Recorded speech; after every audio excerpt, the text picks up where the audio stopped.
USA 9 News at 11 begins with history in our nation's capital. Washington's NFL team is heading back to the city. So at around 6:30 tonight, the D.C. Council voted to approve a nearly $4 billion deal to bring the Washington Commanders back to their old stomping grounds. Thank you for ending your night with us. I'm Lorenzo Hall. And I'm Leslie Foster. So that vote only needed 7 votes to pass, and 11 council members gave it a thumbs up.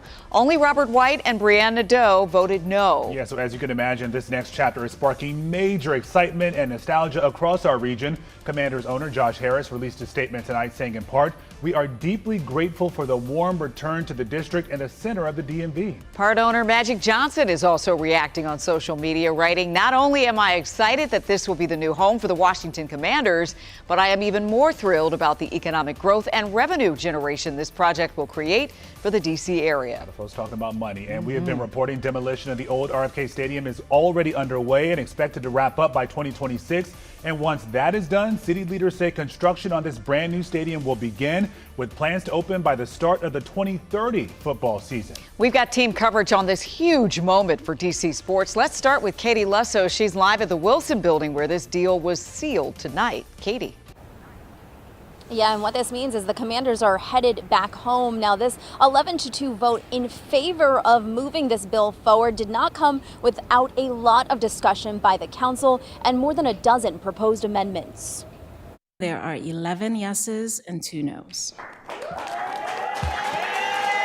Wednesday night, the council voted 11-2, moving the bill that brings the Commanders back home to D.C. forward. In August, 3 council members voted no: Robert White, Brianna Nadeau, and Matt Fruman. White and Nadeau voted no again Wednesday night, but Fruman switched to yes. It's gonna happen.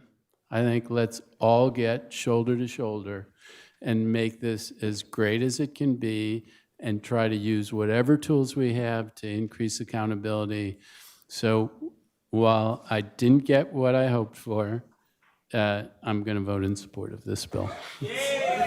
Before the vote, several amendments were proposed and concerns brought up. One, the impact on those who live nearby. After the stadium comes, they become whiter, wealthier, and less accessible to the very communities that gave life to them.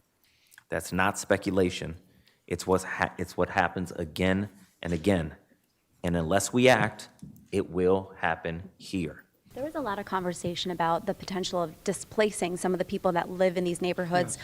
How are you guys going to ensure that that doesn't happen? Well, I'm not, to be honest, and this is probably not the politically correct answer, I'm not sure what displacement means. If the values were to go up, that's actually wealth to the residents. The council says they expect the team to make good on their promises about housing and development. Thousands of homes that are going to be built on that site, anywhere from 5,000 to 6,000 homes, with a huge number of those being affordable housing. But also the environment. We wanted to make clear the commitment to be as green as possible while still giving them some flexibility.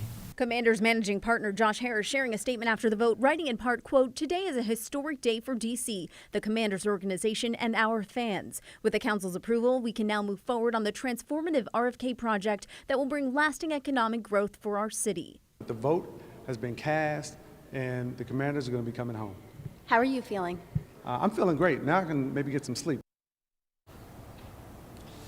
Now, he says the council spent a lot of time making sure that this would be beneficial, most beneficial to the people who live in D.C. Now, the goal is to have the Commanders back on the field at RFK by 2030. Outside the Wilson building, I'm Katie Lusso. Back to you. Yeah, lots of negotiating at play to get this done. And that's an ambitious plan to have that stadium ready in 5 years with all of the things that they're planning to do. Yep.